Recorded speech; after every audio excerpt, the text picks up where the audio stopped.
Hello students, तो आज हम अपना नया पाठ पढ़ेंगे। पाठ 16 वाक्य विचार। बैठिए, रमेश पढ़ता है, पत्र लिखो, हम सबको पढ़ना चाहिए। तो प्रयुक्त पहले उदाहरण में केवल एक ही शब्द है, उसी से पूरी बात समझ में आ रही है।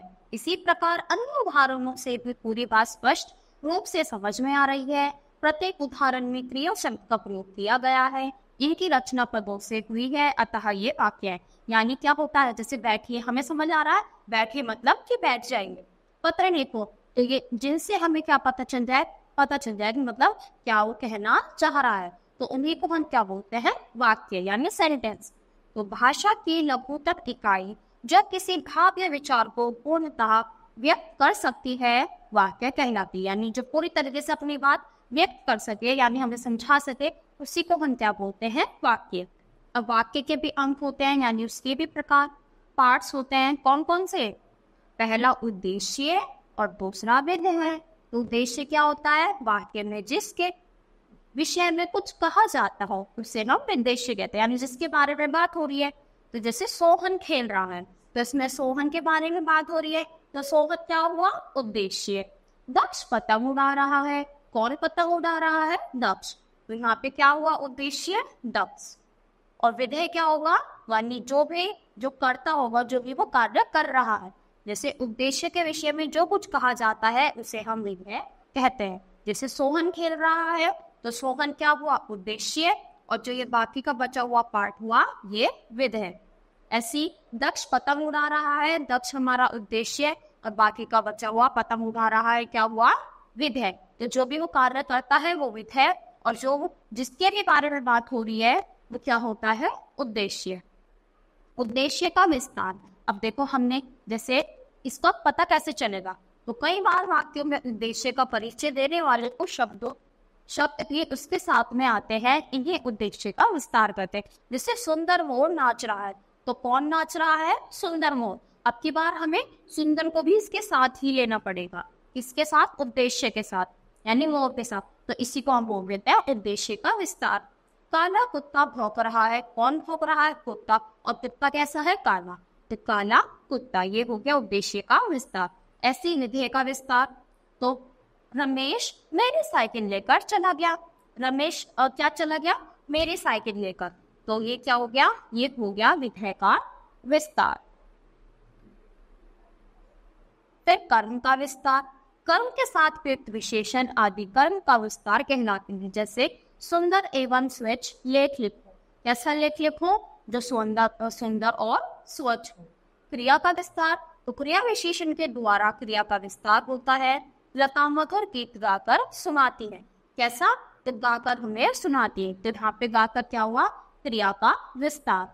वाक्य के वेद दो तरीके से बांटते हैं, एक होता है रचना के आधार पर और दूसरा होता है अर्थ के आधार पर। सबसे पहले रचना के आधार पर तीन भेद होते हैं, साधारण वाक्य, संयुक्त वाक्य और मिश्रित वाक्य। सबसे पहले साधारण वाक्य, यानी जो भी क्या होगा, साधारण सा वाक्य होगा। जिस वाक्य में केवल एक उद्देश्य और एक ही विधेय होता है उसे साधारण वाक्य कहते हैं। यानी एक ही उद्देश्य है, करने वाला भी एक है, और एक ही विधेय यानी काम जो हो रहा है वो भी एक है। जैसे बच्चा हंसता है, तो बच्चा है और हंस रहा है, एक ही काम हो रहा है। नेहा पढ़ रही है, नेहा उद्देश्य भी एक, पढ़ रही है विधेय भी एक। तो दोनों, जहाँ पे भी दोनों एक एक हो, इसे साधारण वाक्य बोलते हैं। फिर संयुक्त वाक्य। तो जिन वाक्य में दो या दो से अधिक वाक्य स्वतंत्र रूप से समुच्चय बोधक अव्यय से जुड़े होते हैं, संयुक्त वाक्य कहलाते हैं। जैसे दीपक गरीब है और रवि अमीर है, मैं इंतजार करता रहा लेकिन तुम ही नहीं आए। तो ये कैसे होगा, समुच्चय बोधक अव्यय। इसके भी चार प्रकार होते हैं। सबसे पहला संयोजक। तो जब एक साधारण वाक्य दूसरे साधारण वाक्य या मिश्रित वाक्य से संयोजक अव्यय द्वारा जुड़ा होता है, जैसे मोहन आया और यश चला गया, एक आया और दूसरा चला गया, तो ये कैसे हो जाएंगे, संयोजक। फिर विभाजक। जब साधारण अथवा मिश्रित वाक्य का परस्पर भेद या विरोध का संबंध हो। वह अध्ययन तो बहुत करता है पर उत्तीर्ण नहीं हो पाता, यानी मेहनत तो बहुत करता है पर सफल नहीं हो पाता। तो ये कैसे हो जाएगा, विभाजक। यानी एक ही काम है पर अब उसमें वो मेहनत करता है पर सफल नहीं होता, तो इस टाइप के जो वाक्य होंगे वो आएंगे विभाजक में। फिर विकल्प सूचक। जब दो बातों में से किसी एक को स्वीकार कर जाते हैं, यानी दो बात है, उनमें से एक को हम क्या करते हैं, स्वीकार, यानी उसको मान लेते हैं। या तो मैं प्रथम आऊंगा या फिर पढ़ना छोड़ दूंगा, या तो ये बोल रहा है या तो मैं क्या हूँ, या तो फर्स्ट आऊंगा या फिर मैं फिर पढ़ना ही छोड़ूंगा, यानी इन दोनों बातों में से कोई भी एक काम होगा। फिर परिमाण बोधक, जब एक साधारण वाक्य दूसरे साधारण या मिश्रित वाक्य का परिमाण परिणाम होता है, आज घर पर बहुत मेहमान है इसलिए मैं कहीं नहीं जाऊंगा। परिमाण यानी अगर ये काम है तो उसी में वो इसी कारण में नहीं आ पाया, तो फिर क्या हो जाएगा, परिमाण बोधक। यानी आज क्या थे, मेरे घर पर मेहमान आए हुए थे इसलिए मैं क्या है वहां पे नहीं आ पाया या वहां नहीं जा पाऊंगा। फिर अगला आता है मिश्रित वाक्य। तो जब किसी विषय पर पूर्ण विचार करने के लिए अनेक साधारण वाक्यों को मिलाकर एक ही वाक्य की रचना करनी पड़ती है, तब वह रचित वाक्य भी मिश्रित वाक्य पड़ जाता है। यानी जो सिंपल सा वाक्य है इसी को हम घुमा फिरा के सेम बात कहें तो वो आ जाएगा मिश्रित वाक्य में। जैसे जब मैं कोमल को देखता हूँ तो मुझे अपनी बहन पूजा की याद आती है। तो ये क्या हो रहा है, मिश्रित वाक्य, कि जब मैं उसे देखता हूँ मुझे अपनी बहन की याद आती है। और सीधा सीधा बोलोगे तो पूजा जो मेरी बहन है वो किसकी जैसी लगती है, वो कोमल जैसी लगती है। तो ये क्या हुआ, सिंपल। और अगर हम ऐसे बढ़ा चढ़ा के लिखेंगे तो वो क्या हो जाएगा, मिश्रित वाक्य। फिर अर्थ के आधार पर कितने भेद होते हैं, 8 प्रकार। सबसे पहला विधानवाचक या फिर निश्चयवाचक। जो वाक्य कार्य के होने की निश्चित सूचना देते हैं उन्हें विधानवाचक कहते हैं। जैसे परिश्रम का फल मीठा होता है, पवन मूवी देख रहा है, यानी हम किसी चीज की सूचना, ये क्या दे रहे हैं, सूचना, उसको खबर बता रहे हैं। फिर निषेधात्मक, तो जो वाक्य कार्य ना होने का बोध कराते हैं उन्हें निषेधात्मक कहते हैं। मेरे मित्र ने विपत्ति में मेरी सहायता नहीं की, यानी निषेध, कोई काम नहीं किया, गडरिया मकरिया नहीं चला रहा था, तो नहीं करी, तो इसमें क्या जाता है, नहीं शब्द आ जाता है, ना से निषेध ना से नहीं। अब यह प्रश्नवाचक, यानी हम किसी से कुछ पूछते हैं तो नोबेल पुरस्कार के क्षेत्र में दिया जाता है। किसी को भी कुछ भी प्रश्न पूछेंगे तो वो प्रश्नवाचक। दूसरा आज्ञावाचक या विधिवाचक, हम क्या करते हैं, आज्ञा करते हैं। कल तक लौट आना, यानी कल तक आ जाना। दीपक इधर आओ, आज्ञा कर रहे हैं कि इधर आओ। फिर विस्मयादि बोधक या फिर उद्गारवाचक, आहा कितना सुंदर दृश्य है, अभी हमने विस्मयादि बोधक पिछले पाठ में पढ़ा है। तो आहा, शाबाश, हाय, जो हमारे भाव को क्या करे, दर्शाए। तो वही शब्द देखकर हमें पता चल जाएगा कि कैसा है, विस्मयादि बोधक है। फिर इच्छावाचक, यानी जो भी हमारे कुछ करने की इच्छा होती है, भगवान तुम्हारी आयु लंबी करे, आपकी यात्रा शुभ हो, तो हम क्या कर रहे हैं, इच्छा या आशा को बता रहे हैं। फिर संदेहवाचक, यानी संदेह, यानी कुछ होने की संभावना है। आज वर्षा हो सकती है, यानी आज बारिश हो सकती है पर कन्फर्म नहीं है। शायद आज मौसा जी आए, तो शायद आज आ सकते हैं पर पक्का नहीं है, यानी आने वाले समय में कुछ होने की संभावना होना ही संदेहवाचक कहलाता है। फिर संकेतवाचक, यानी हम क्या कर रहे हैं, एक क्रिया दूसरे पर निर्भर, तो दो क्रियाएं हो और एक क्रिया दूसरे पर क्या करती हो, निर्भर करती हो।